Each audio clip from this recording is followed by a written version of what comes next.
We found out last night that the NDP and the Liberals were meeting secretly, and they've cooked up a backroom deal that would see Justin Trudeau get the majority power that he tried desperately to get last fall in the last election, but he failed to get. This deal means that Canadians have woken up to, in essence, an NDP-Liberal majority government. And I think we have to let that sink in. This is an NDP-Liberal government, and they have the majority. 82% of voters did not vote for a Liberal NDP government, including millions of Liberal voters. These Canadians woke up this morning to the fact that they have been hoodwinked and they've been deceived by their Prime Minister. Now, let me be clear, this is nothing more than a Justin Trudeau power grab. He is desperately clinging to power.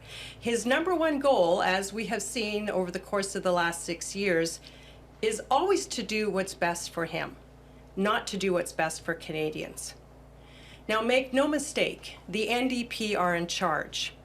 What does this mean? Well, it means the decimation of Canadian oil and gas and LNG, which we know this more than ever. That means that is really a way to prop up Putin and Russia.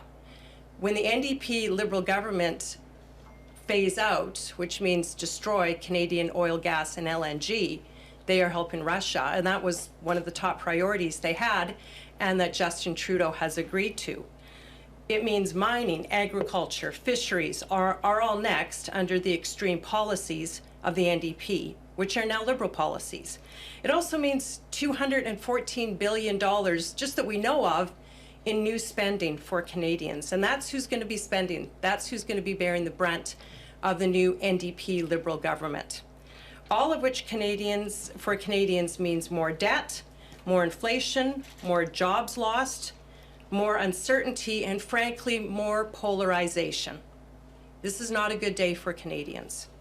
But I cannot imagine that all Liberals are comfortable with this. There are many Liberals that are fiscally responsible. There are obviously many millions of Liberal voters, I believe, who are fiscally responsible, that support Canadian natural resources, that support Canadian having investment grow in Canada. There are a lot of Liberals that are coming to me and saying they're very worried about the economic direction under a Justin Trudeau government. I cannot imagine this morning how they are feeling knowing that we now have a Jagmeet Singh led, because he's basically going to be the Deputy Prime Minister. This is a formal written agreement.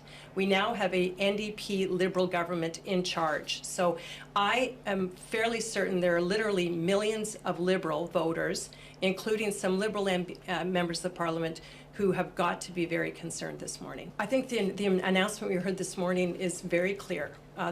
Justin Trudeau has basically said what I told Canadians I would do 3, 4, 5 months ago in the election. I've changed my mind because I actually want to feel and know that I have a majority power, and so I will do basically anything the NDP asks me to do in order to keep that power. I think that is proof enough, and I mean, we already have seen Trudeau in his policy move further and further to the left. This is a man who wasn't joking when he said he doesn't think about monetary policy.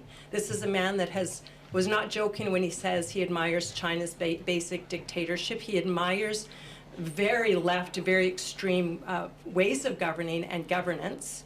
And so when he has now formed a formal agreement with the NDP government, with the NDP party, who is now basically the government, he has deceived Canadians. And I think there's got to be a lot of concern, not just with Canadians, but with Liberal voters themselves. What lengths will this man go to cling to power? But I believe it goes to the heart of our democracy. The Liberals and the NDP had and have an obligation to be honest and transparent and tell Canadians this is what they've been cooking up. And they didn't do that. They cannot be trusted. These parties cannot be trusted. Neither of these men can be trusted to do what's best for the country. So a lot of implications. We have a lot of work to do, and we're going to get to work doing that. Thanks very much.